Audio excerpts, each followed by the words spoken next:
Good evening, everybody. I'd like to welcome officers and visitors and councillors. Thank you. Before we start, we have the emergency evacuation announcement. Should we be required to evacuate the building, would you please leave the building via the nearest available exit? There are 2 fire exits in this room. If you need to evacuate the room by the door to the fire escape staircase, please hold both handrails in case the stairs are wet or slippery. If anyone is unable to use the stairs, would they please allow others to exit the room before they go to the fire escape door, where they can be then given assistance. Please do not use the lift. Our assembly point will be in the public car park at the side of the Civic Suite. Please do not delay your evacuation to collect any belongings. Please do not return to the building until given permission to do so by council staff. Please note that this meeting will be audio recorded. Thank you. Right, first of all, if we could have apologies, please. We have apologies from Councillor Black. Councillor Black, thank you. Do we have any substitute members? No, thank you. Non-members attending? No. Minutes of the meeting held on the 20th of June.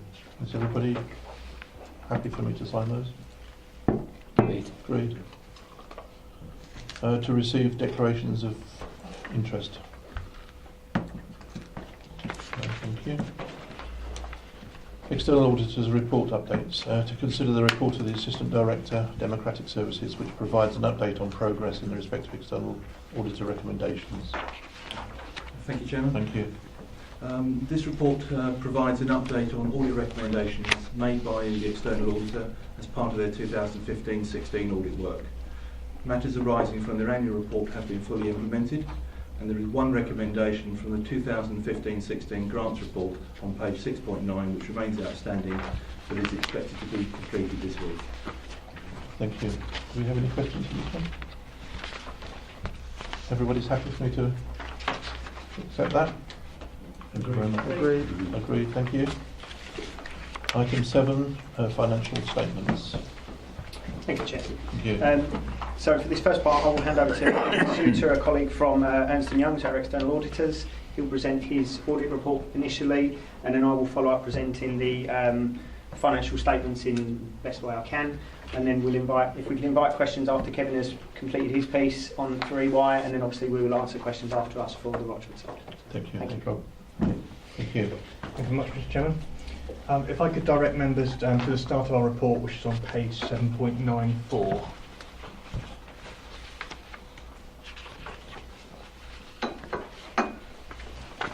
So the purpose of the report is to update you on the results from the completion of our audit. It takes you through the key issues that we highlighted in our audit plan that we brought to this committee in March this year, and summarises the key findings from the audit. The headline, to put this in perspective, is that we intend to give an unqualified opinion on the statement of accounts and an unqualified value for money conclusion. So what I'm going to do is run through the key findings that are behind that, and then open up to any questions. If I could direct the committee to page 7.103. This section of the report sets out the key risks that we identified at the start of the audit and our findings around them. So firstly, the risk of fraud in revenue recognition, essentially to make sure that the right money is in the right pots, especially around ensuring capital and revenue expenditure are treated appropriately. The level of capital expenditure for the year for the council was quite low, but we were happy that the amounts recorded as capital did meet the definitions. The next risk was around management override. So this is essentially recognising that whatever the control environment is put in place, management are always in a position where they can go around those controls.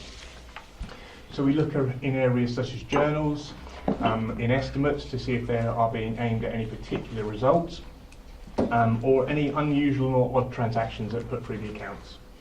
I'm happy to report that we have not found any undue findings in any of those areas. On page 7.105, we set out a risk regarding the new presentation of the accounts this year.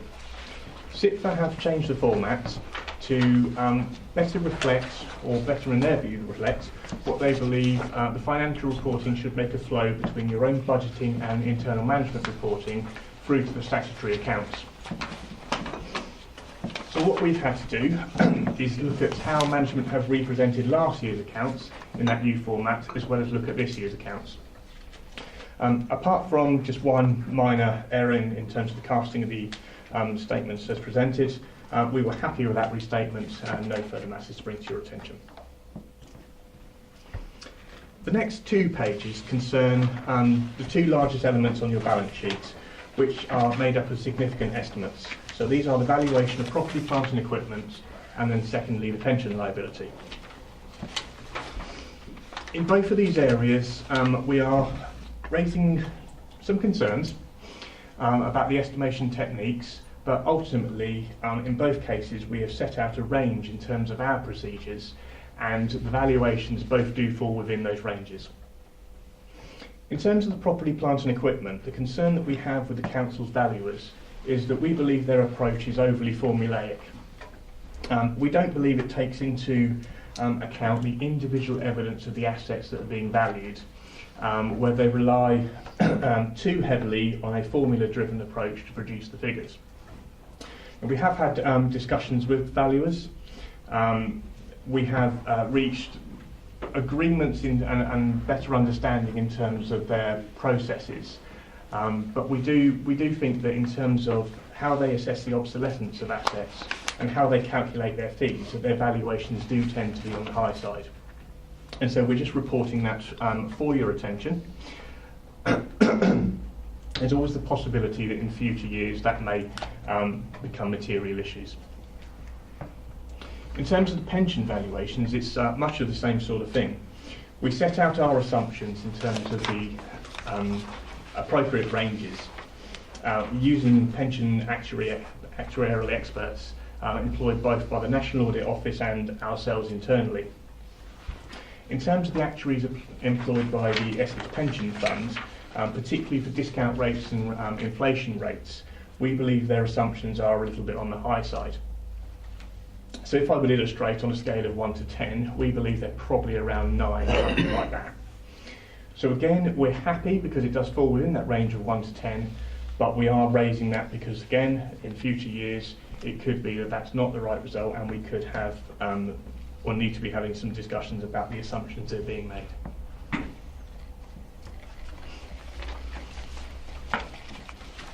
If I could then move the members on to page 7.114. This page illustrates the key findings from the audit in terms of the adjustments that have been made. There are 2 adjustments that have impacted the general funds of the council. First of all, management identified to us that they had omitted a benefits journal for the year. And secondly, there was a error in treatment of the balance within the financial system. Taken together, those 2 items have reduced the available general fund reserve from 1.7 million to 1.3 million. The next significant item reflects changes on the balance sheet, where the fixed asset register hadn't been properly updated to take account of land values as well as building values. And we'd identified that this occurred both in the current year and also affected last year. So a prior year restatement has had to be undertaken to make sure that both years reflect the proper values of the assets.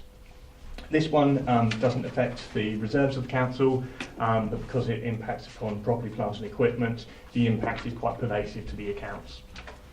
Did involve quite a significant additional piece of work to track those amendments through to all the appropriate places. There were also a few disclosure misstatements and omissions, which we've highlighted for your attention, but none of those impact the general reserves.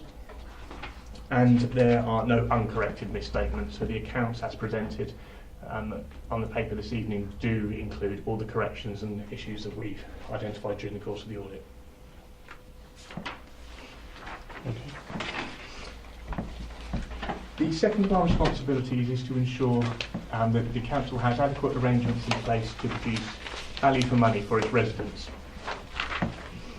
From page 7.116, we set out the 2 key risks that we identified in our audit plan and our findings against those. The first of the risk was around financial resilience.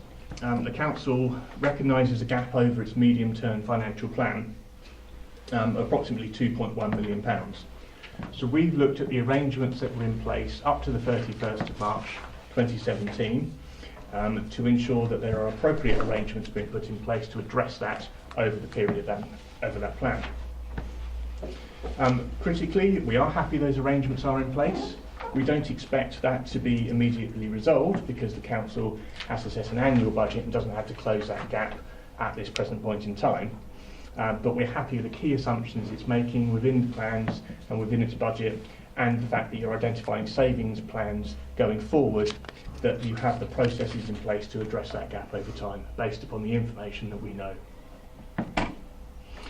The second of our risks is around governance and processes for setting up your local authority trading company, Green Gateway.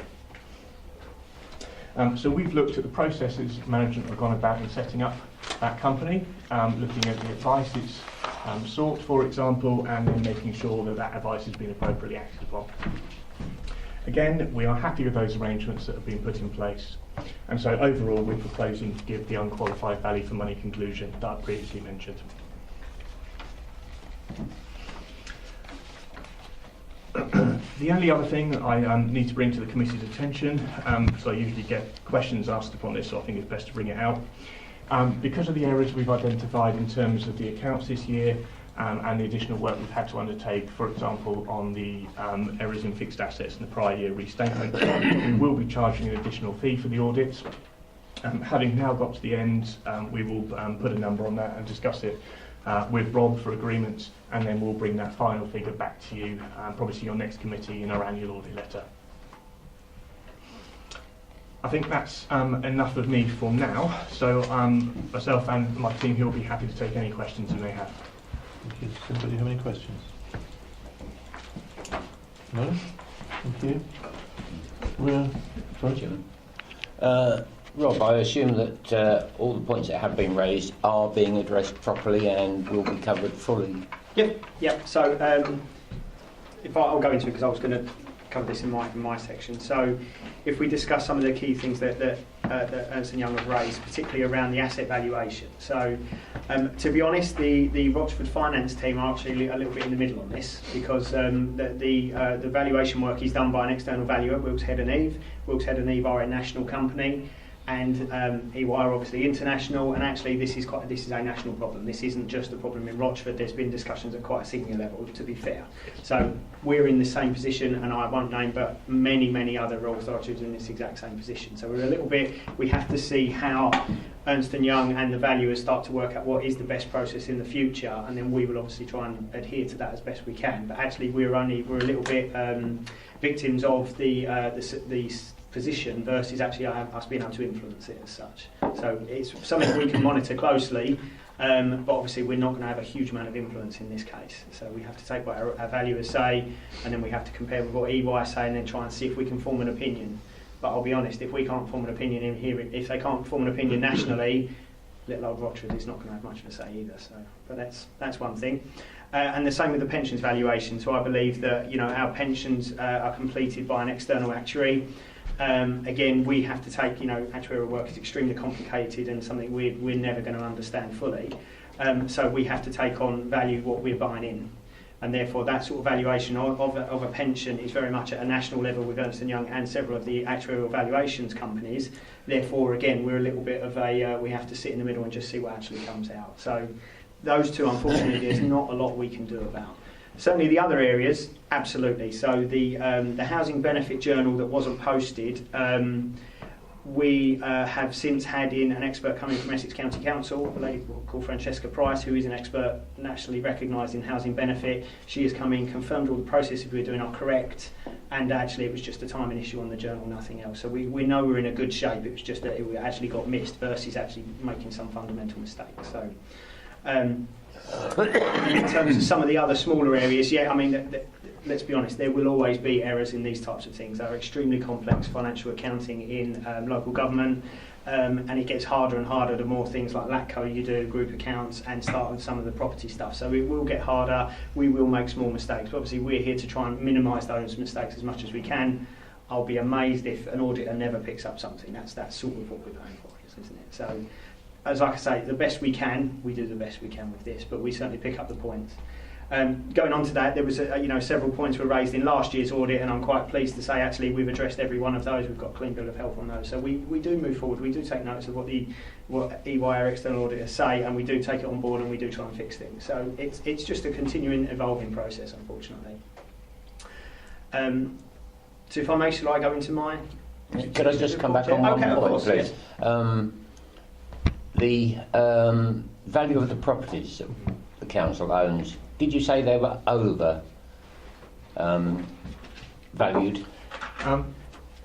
No, we're still happy that they're within a reasonable range. We just think they're towards the top end of that range. That's our professional judgment. So it doesn't mean they're overvalued, but we're just raising the point because we do have this ongoing discussion with Wilkes Head and Eve, and the potential is there in some cases properties could be overvalued. Not this year, but potentially they could in the future. That could make a bit of a difference to the final figures then, couldn't it? Yes, it could. Is there anything we can do to address that? Well, no, to be fair, what the difference will be is how it's shown on the balance sheet. So it will show the assets that we own. It won't impact any of the budget numbers, it won't impact any of our actual spend. So it's purely how they're presented onto the balance sheet. So whereas we've got valuation at the moment, I can't remember things to my hand, of 50, 60 million, it may be, I don't know if that's overstated by say 5%, it would come down. It would only be in the balance sheet would that actually show. So actually there's not a lot of other impact in terms of what we spend on our services and things like that. So in terms of an actual impact on how the council runs, it is actually fairly minimal, but clearly we want to make sure we're reporting it correctly. Okay, thank you. That will always be variable, I presume. Absolutely. I mean, there's always an element of opinion here. That's the point. It's just how close we can ask EY and Wilkes Head to get together to make sure it works in total. So, Can I just bring in Councillor Hoyle? Yeah, thank you. It's only some simple ones, I think, hopefully. No, it was just about the same things around the, not so much around the asset revaluation, but also around the pension, which I assume we're talking about the pension liability, potential liability. Yeah. I assume we're talking around the fact that it's within the materiality level. Can you just remind me what the materiality figure is? 0.675 million. £675,000. You've said the issue around the revaluation of the assets is quite common, according to Rob, fairly common, trying to use the words he used, around nationally. Is this through the council using the same company that we use, or is it other companies doing it, or is there only one company who really does it, the revaluation of assets? So we have found issues with the company the council uses in other areas of the country. Right. I suspect we've had to do more work in this area this year because our regulator has said across the board to auditors, you're not doing that work.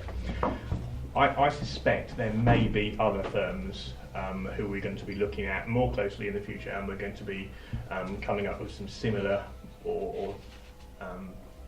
similar issues. But at the moment, it is this particular company that we are encountering the most significant problems with. Okay, thank you.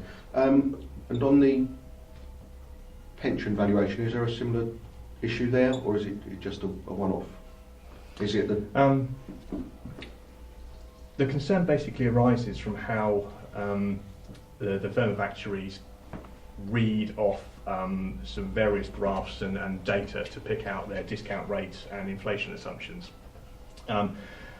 From memory, as I understand, they basically use 1 point on the graph, whereas other firms are all using a range or a blended rate, which does make the figure slightly, in our view, slightly more accurate than just picking off the 1 point that your actuaries use. So ourselves, other firms and the National Audit Office are talking to them to see if there is any potential improvement they can make to their methodology for future years. But what could happen then if they did change the methodology? We could find our pension liability affecting our accounts quite significantly. Perhaps not materially in your sense, but quite significantly.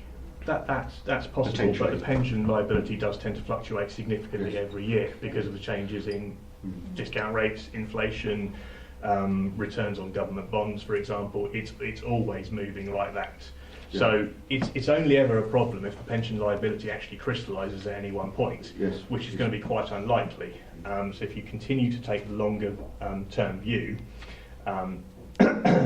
which happens every 3 years, you have a triennial evaluation, your contribution rates are then adjusted, the plan then is over time, it will come back.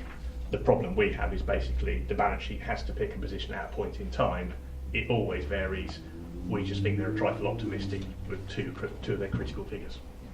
Okay, thank you. If I may just add to that, just to allay any fears, what we've also done over the last few years is something we do is called the triennial valuation, as Kevin has said, which is basically we put an amount of money aside and to cover our liability or part of our liability. What we have done over the last few years is actually put slightly too much in, so we have built up a reserve. So we have got a little bit of cash there. If this does start to continue down the route we're thinking of that actually make the liability is worse, we have got a buffer before this really does start to hit us. So we have got a little bit in there to play with. So. Excellent, thank you. Any other questions?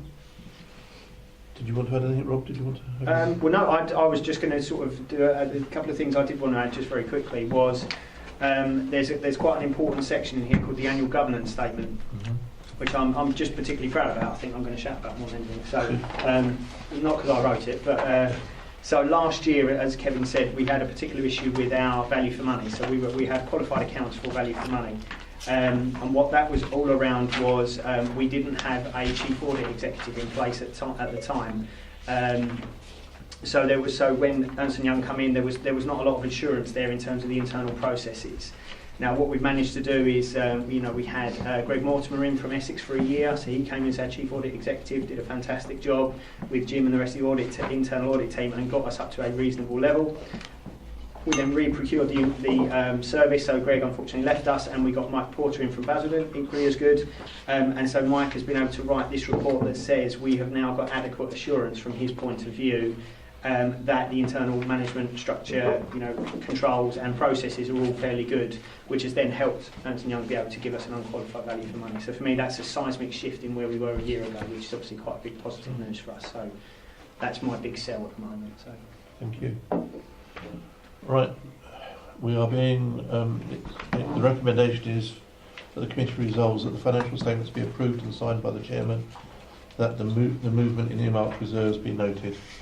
Is that an agreement? Great. Thanks very much. thank you. Moving on to item 8. It is proposed that the committee resolves that the appointment be noted of Ernst Young and as the external auditors for 18-19 for a period of 5 years, unless the body ceases to exist or the body ceases to fall within the class of authorities for which PSAA is the appointed person. Thank you, Chair. Thank you. I won't dwell on this one. So about a year ago, or a couple of years ago, but all local government was told they need to go out and re-procure their own external audit services as of next year. Previously this was all done for us from the National Audit Office, and then that was farmed out to some of the major firms like Ernst & Young, which we're with now. So Rochford decided to become part of a national framework to go and procure this external audit because we could get a much better value for money and actually a much greater range of services. So we joined something like 99% of other local government into this arrangement with the PSAA. What the PSAA did for us was go out and procure external audit for us from not next year but the year after. And I'm very pleased to say that for us, the auditors who have been appointed, we've had Ernst & Young appointed again for another 5 years, which for us we think is a very, very good thing. We've worked with Kevin and Chris and team for a couple of years. They understand how we work, we understand how they work, and the processes do work quite well together. So it's been quite a good thing for us. The other side of it is we should see a slight reduction, around 18% in our fees. Because it's been procured nationally, so we've been able to get some sort of bulk volume buy out of it. So all this is just recommending that it be noted that we've got Ernst & Young through, that we don't see any particular problems with that. So. Okay, do we have any questions? Are we happy to resolve that this recommendation is accepted? Agreed. Thank you, Rob. Thank you. Moving on to item 9.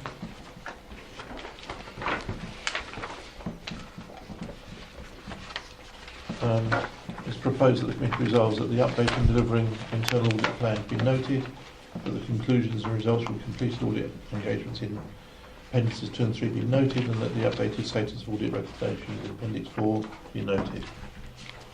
Thank you, Chairman. Thank you. This is the progress report on the work of internal audit since the June Audit Committee. It's not as advanced as we had hoped, as both of our part-time auditors have since left the Council, one of which was unexpected. Items relating to resources are covered in section 4 on the covering report. Much of the work since the last committee has been focused on the housing benefit subsidy audit work, a summary of which is on page 9.12. A detailed summary of the work of the compliance officers in revenues and benefits is shown as section 3, starting on page 9.4. This is counter-fraud or error-based work around council tax, business rates and to a lesser extent housing benefits. Appendix 1 on page 9.7 is a summary of completed audit work, with Appendix 2 on 9.8 providing the detail. Appendix 3 on 9.13 summarises work done in 2 areas with a limited scope of testing rather than reviewing the end-to-end process of that particular service or function. And Appendix 4 from page 9.14 gives the current position on recommendations that were outstanding at the last committee and those made since. Thank you. Thank you very much. Do we have any comments on this one? Or questions? Councillor Boyd. So you can always depend on me, hopefully. It's just concerning, again, that we've got some, or have had some staffing issues within internal audit. I think this has come up over the last 2 years. I know that each time we think we've sorted it and then it happens again. I'm just concerned that there's a problem there which we're not recognising. There's a reason why people leave, or there's a reason why we have maybe we've got high staff turnover. I don't know. Is it common throughout all councils at the moment, or is this a particular problem to us for some reason? And it just gives concern that we might be slipping in the internal audit process again. Chair, shall I? Yes, please. So, Thank you. thank you, Councillor Hoy. Yeah, to be honest, it's something we have recognised. So we know, not just us, but a lot of the local government around London are struggling with auditors at the moment because everyone's being attracted by London and the salaries that can what they can pay, certainly in the private sector. So there is quite a few issues there around some of the professions, and audit is one of them. Now, what we have worked with, we're starting to work with Mike Porter in Basildon. He has recognised this from his own work in Basildon as well, that he is trying to build a pool of, in effect, zero contract hour auditors. So where he's trying to attract people that potentially want to do term time working, potentially low, not full time, maybe a few hours a day, a few hours a week type thing. So highly qualified auditors still that wouldn't potentially be attractive to a London firm, but actually may be attractive to us. And if we share it out amongst the pool between ourselves, Basildon, Castle Point, all the other districts, actually it's going to work in terms of workload and balance. So he's working on that currently at the moment, and the last discussion I had with him was that he's very confident. Some of the CVs he's had in were exceptional and were people that he would never have expected to be able to hire himself straight away. So we have recognised this is a particular issue. It's not just in Rochford, it is, like I say, certainly in the whole of Essex, and if not all the surrounding counties of London. But our plan is to try and attract this through some sort of a resource pool we can try and draw down on. So, do we know how many hours behind we are on the plan at the moment? We haven't actually worked that one out at the moment. This is, as you appreciate, it's an odd time of the year with holidays and such like. We are looking to recruit a full-time auditor, and we can then backfill using Mike's pool of workers. So we're hopeful we'll certainly still be able to make all the key audits that we set out to do. There may be some slippage, but we're not in a position to actually quantify that yet. I mean, Chairman, if I may, in actual practice, one of there was 2 part-time auditors. One was on a fixed-term contract. The other did leave. It wasn't necessarily expected, but it has provided an opportunity So in terms of in-house appointment, we're looking at a full-time 5-day rather than the 4 days that we've had up till now. And that would be a career-graded post that will prove quite attractive to someone to work with Jim full-time. And that's additional to what Rob was mentioning, which is the pool of staff which have actually been interviewed and is part of auditors' thinking across the councils to address the more general issue, if that helps, Chairman. If I may suggest, Chairman, could we request that within the audit progress report for their next meeting we have a more detailed update on that and what the staffing position is and how we are doing on hours? Absolutely. And where we are, please. Thank you. It was worrying when we got into that position before. Absolutely. Yeah, thank you. Any other questions? Councillor Black? Sorry. I apologise. Question about Lacto, the trading arm. I'm reading here, it seems very interwoven with the council, where the council is looking over, making sure it's doing its job properly. I'm a little bit hesitant with that because some looking in, it might seem a little bit too involved with the council at the moment. Obviously work's being done and we're getting money back from the company, which is fine. But check in and make sure they've got all the right insurances in place and anything else, overlooking as a council. Whereas you go to another company who's coming to do a tender, they haven't got that sort of oversight. It might come over maybe a little bit unfair. Just thinking of the future. The company acts independently. Yeah, I know. But obviously the scope of this audit was making sure things were set up correctly, and it wasn't a review of the day-to-day operations. It was purely how we set it up. Did we get it right? Are we doing the right recording? I'm not in a position to make any further judgment on that one at this stage. Yeah. Chair, if I may, I think I'd agree with you if it was an ongoing type position where it's we'd just be gonna be- reviewing their process and stuff. But this is very much to give yourselves as members and our own as officers that actually we have got this right, that we have set it up in the right way. So I do appreciate that, but I think this is quite a unique situation, which is once we've got it up and set up correctly, it's now down to the directors to run the thing properly. The comfort is we can stand back and just hopefully worry about the dividend that comes in. Thank you. Thank you very much. Councillor? On the non-domestic rates, you've got a recovery there of another 90 unregistered businesses. You've got a figure there of 153,000, but I'm pretty sure that the vast majority of those are going to be getting rate relief. What actual amount out of that 153,000 does the council get in, or do we get subsidised on rate relief? I believe we get rate relief subsidy, but I do not have the answer to that question. We'd have to go and have a look. Sorry, Chair, we'd have to go and have a look at that value because it could be anything. To be honest, they could be all getting relief. None of them could. We'd have to go. Yeah, but the actual figure that we talked about, 153, that would be the amount you'd have expected to, whether it's under rate relief or not. You'd be expecting that to come into the coffers. Not necessarily, no. So that would be as far as I understand, that would be the full business rates that they would pay. There's lots of things that calculate how much goes off to central government, how much goes off to Essex County Council, fire, and then how much comes to us eventually. And it all depends on what businesses they are and what rates they pay and what reliefs are there. So I just couldn't say, to be honest. So we certainly wouldn't be getting that 453. That's the only thing I can say. Yeah, I think you misunderstood. Sorry. Let's say the amount of rates that is collected. Oh, okay, right. The umbrella figure. Yeah.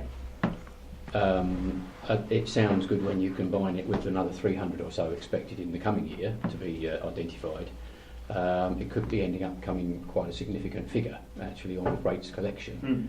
But my question was more on a case of, does rate relief then actually bring that figure down generally over on the overall figure, or does the rate relief get compensated So from central any government? rate relief we give gets compensated through central government. Yes. Okay, thank you. Sorry. Yes. Thank you, Councillor Reeves. Thank you.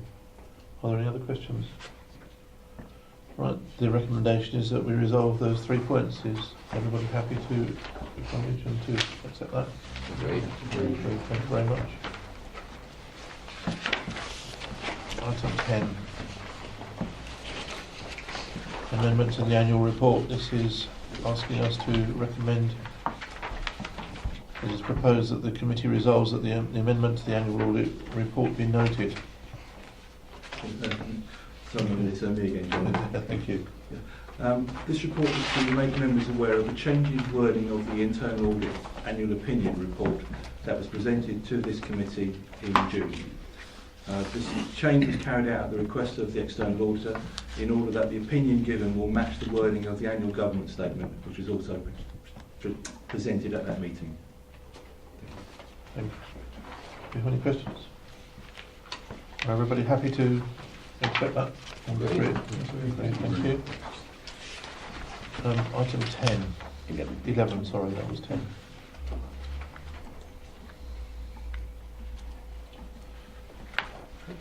That's what I've got it here. Right. Yeah. It's proposed that the committee resolves that the contents of the corporate risk register be noted. And consider the report of the Section 151 officer which provides a 6-month review of the Council's corporate risk register for consideration and approval.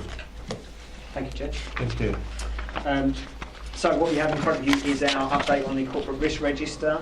A couple of updates. I think I may have talked about these before, but I'll refresh everybody. So certainly 3A and 3B now. If you go to page 11.5,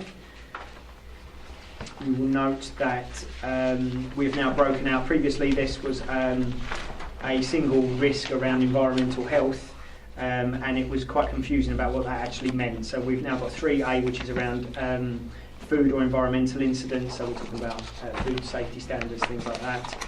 And that's classed as a medium at the moment. Currently, last year, the year before, there was a particular issue here, but there's been a focus on it with Louise's team to get this down. And then within 3B, there is then the breakout of that, which is around health and safety. So this is health and safety across the entire council, so potentially for staff and for members, and also then for the public as well.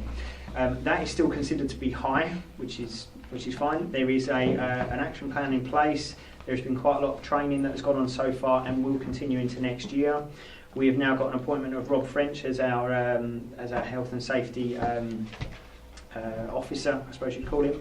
And he's daily looking into this at what we need to do, things like fire certificates, Legionella risks, asbestos risks, things like that. So he's really going into it. We've got hopefully proposed a reasonable amount of money going into capital next year to start to address some of the issues, which we'll talk about in due course as we get through the budget. So it's something that we do recognise has got a high risk, and unfortunately some of the mitigations around it are quite expensive, but we will be looking into those. So the next two that are reasonably high, and these will always be high, I don't think I'd ever see these come down, well certainly not in my lifetime anyway, which is around a failure to produce a balanced budget each year. As long as we are still being squeezed in terms of austerity and lack of funding, this will always be an issue, and it's an issue we just need to keep high on the agenda. So we do our best every year, don't we, to try and work out ways to cut our cloth accordingly with the funding requirements, potentially look at new funding streams, things like that. But this will always be a risk, and it should rightly be so up there as high, because it's going to continue into the long run. Unfortunately, linked to that is the inability to recruit and retain staff. Now, we have seen a particular issue around, or we are seeing an issue, certainly again in the whole of the east of England, around salaries. So local government salaries are starting to fall behind the private sector, and are starting to fall behind other local authorities, things like London boroughs and some of the other counties like Surrey and Kent.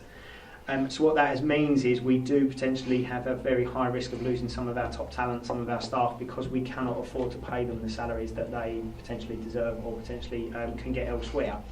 So there's lots of work going on at the moment with Nikki and Moore in HR to consider, as part of the people plan, what can we do around this? How can we retain our talent?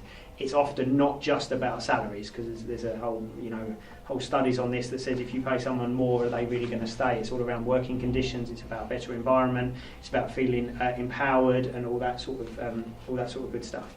So there's lots of work here still to be done, but unfortunately, it's going to be a high risk. And again, I can't see this going down in the near term until we can start to address some of our financial issues.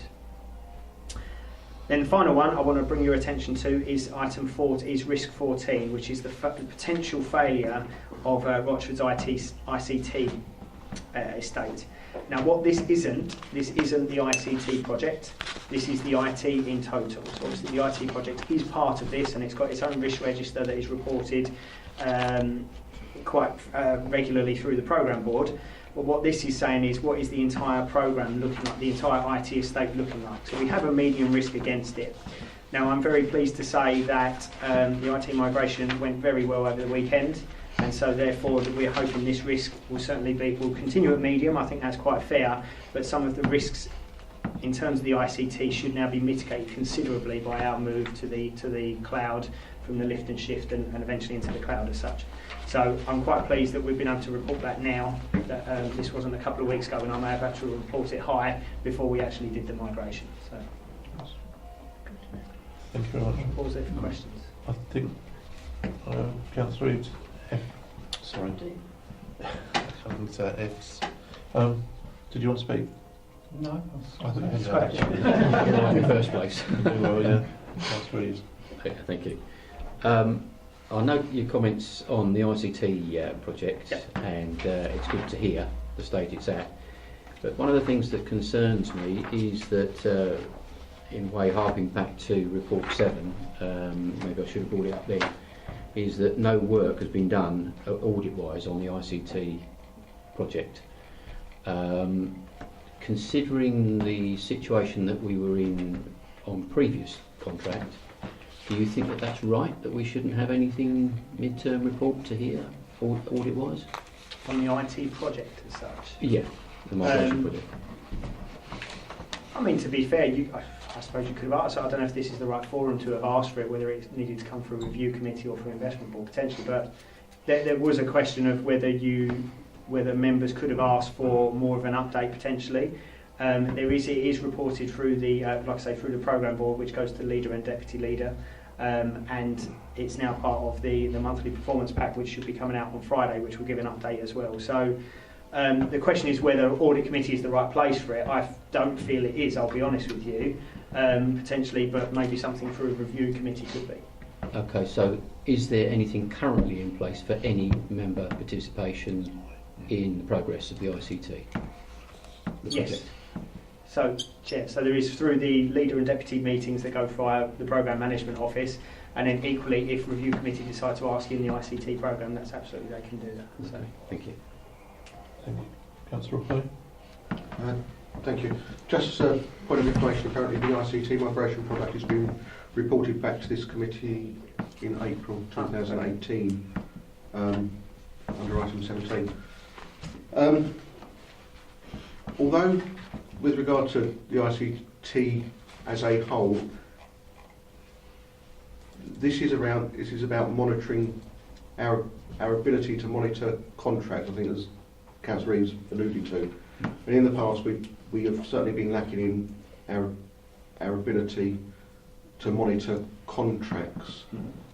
And I think around this we just want assurances that we are in a position to monitor contracts.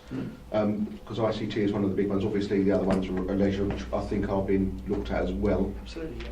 Through this year, because that was certainly in the audit plan at the beginning. Both the internal and external auditors mentioned those. And I think it's assurances around the monitoring of our ability to monitor contracts being provided by an external provider which may have much more expertise than we do, and whether we can be fooled by them or not, and whether we're adequately or have the knowledge in-house to monitor them as well. I think that this is one of the big problems we've come across in the past, and I think this is a concern around ICT at the moment, that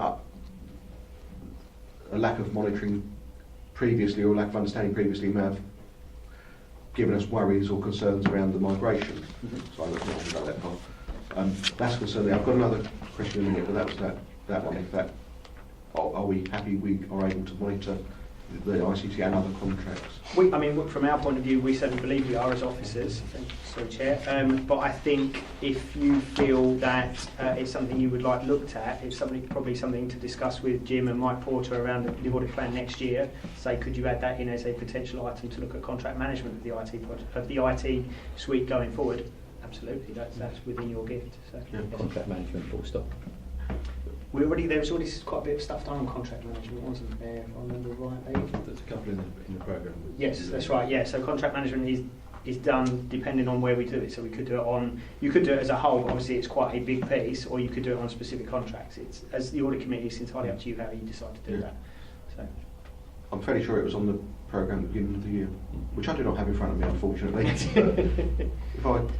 if I've got any concerns, I'll forward that via the chairman and to Jim, if that's okay. And I moved section 151 officer.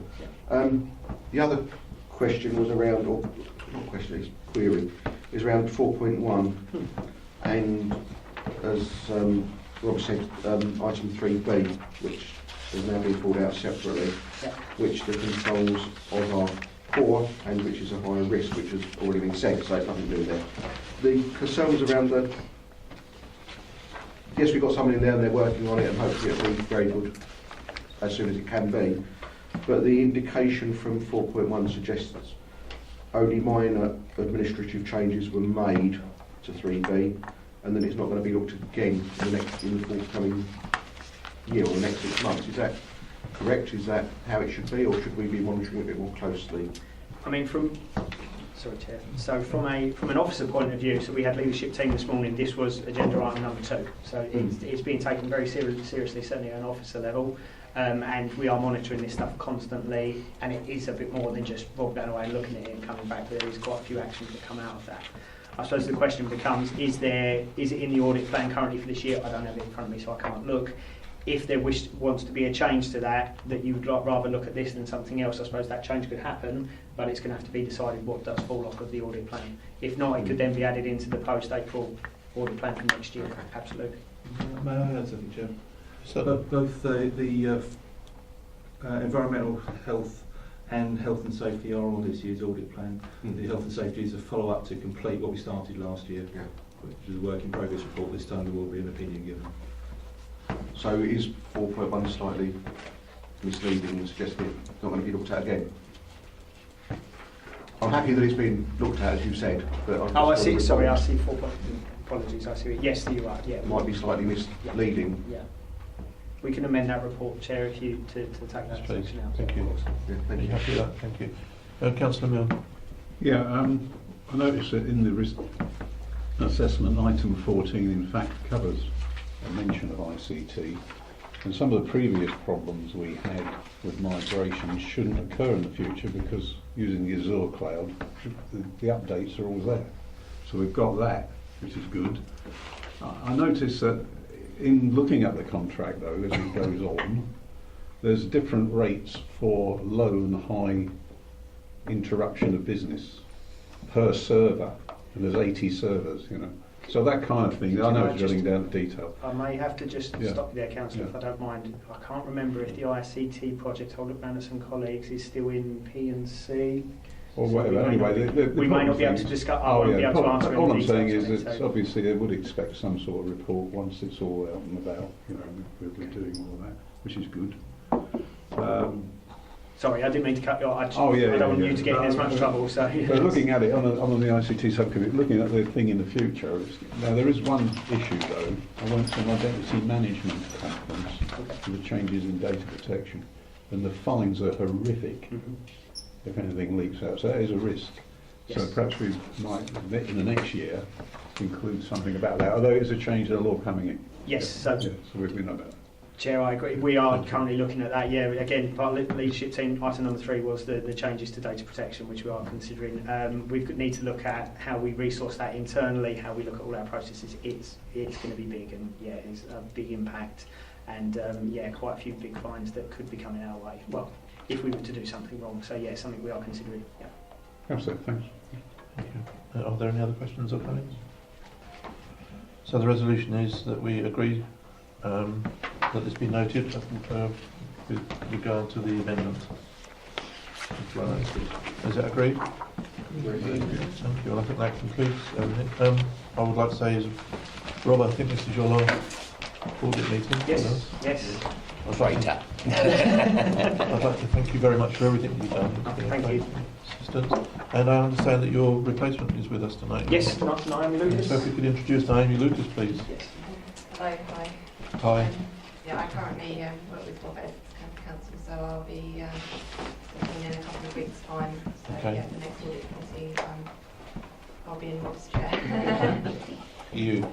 Thank you very much. Okay, thank you. The meeting closed at 2020. Thank you. Thank you.